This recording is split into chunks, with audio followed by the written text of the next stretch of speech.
Hey guys, Sega Superstar here, and today I'll be doing a plush review on the Sydney Sega World Tails plush.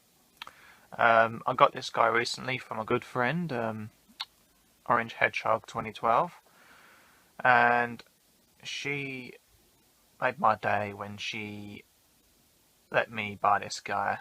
I was over the moon. I've been looking for Sega World merch from Sydney, Australia for a long while, and I've been wanting to build my collection up on that sort of area. And thankfully she let me buy this guy from her set, so I'm very thankful for that. So thanks a lot, Sarah, for that. Hugely appreciated. So going down to the review now, we have this guy is made out of polyester. He's stuffed with it, and this guy was made in 1997. Now, as you can see, he doesn't look like a normal Tails like you'd normally think he looks. He's sort of mutated looking, like sort of bootleg like, if you will, but obviously he's not. And these things, this range in general, the plushes itself, cost a lot of money. Now, whoever actually had a go at actually trying to bid for that auction last week with them Sydney World plushes, which involved Dr. Robotnik, Sally Acorn, and I think this guy as well, and there were a couple of doubles in there, and I tried to go for it, and oh my god, it went for over £1,000, and that is just expected. So that's how much you guys, should be expecting to pay for these sort of plushes.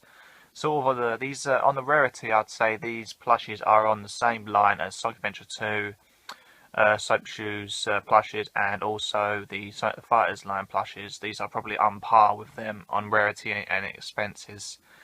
So yeah, getting down more in detail the review now. As you can see, this guy has a rather cute button nose. He has plastic eyes. He has a little bit of damage on top there, but nothing to be concerned about. As you can see, he's got weird little stitched eyebrows. And the one thing I find is quite interesting about his plushes is that the way he's made is quite interesting. I mean, he's well made. He's got the classic glove style. And you've got his basic foot styles are well stuffed, greatly stuffed and everything, like pretty solid. It's definitely a solid plush overall, like stuffing wise. It's pretty hard made, so it's well good.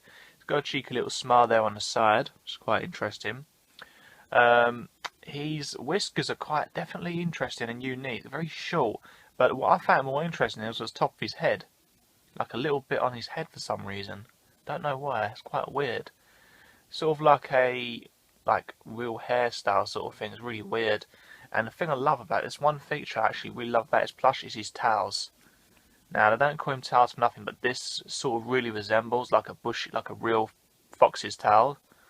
And it is really bushy and it's really lifelike. It's really a nice touch to the plush, and it's really different and unique. Sort of like related to the cow toy Tails plush, if you will. As you can see, it's very, very fluffy and very real life looking. It is actually stitched to the back of his head, so it isn't going to come off there, unfortunately. So you can't really move his tails around freely, but the look overall is quite interesting and unique, I'd say. Yeah, as I said, this guy was made in 1997. It tells you the fabrics and that was used to create him. It's made in China, but he was sold in, obviously, Australia and Sega World Sydney. So yeah, I think this is the medium Tails, I believe, plush. So he's definitely awesome, and yeah, I really love him. I'm really glad he's in my collection. There's a bit more Sega World Sydney stuff going on there. More than that, I'm trying to get some figurines and other things now from Sega World Sydney related stuff. So I'm a hunt for that at the moment. So yeah, his ears are definitely quite interesting, like a weird folded in style. If you look closely, it's quite weird. Oh yeah, it's definitely a unique plush to own.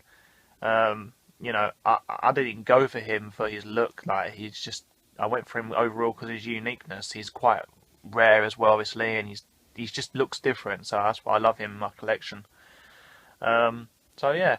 That's about it for my review, guys. If you like what you see, thumbs up, leave a comment if you want to discuss a few things with me. I'm always around to discuss things.